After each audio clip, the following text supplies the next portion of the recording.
miran, dobročudani temperament. Vi koji uzgajate ili u sustavu krava tele, znate da je dobročudni temperament vrlo, vrlo važan.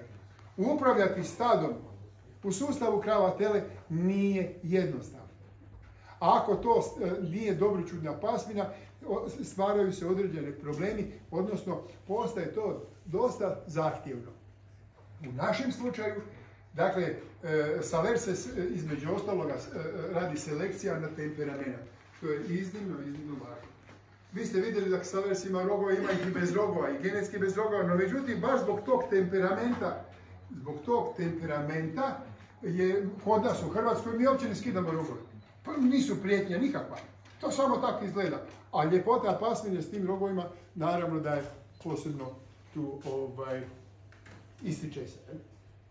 Otpornost na ekstremne uvjete. Vjerujte mi, nikad im nije hladno. Nikad im nije vruće. Moja susjeda, to ću ovako kao jednu anegdotu, joj, susjed, krepala vam krava. Kako krepala? Pa eno, krepala na pašnjaku. Ja dođem tamo, ona leži, sunča se. A bilo je 40, jel? Sunča se, jel? Pa kak je to izdrži, jel? Na 40 stupnjeva Salers goveda pasu. Oni nisu pasu. I vjerujte mi, ovo govorim iz vlastitog iskustva i mnogi ovdje uzgajivači koji će to potvrditi.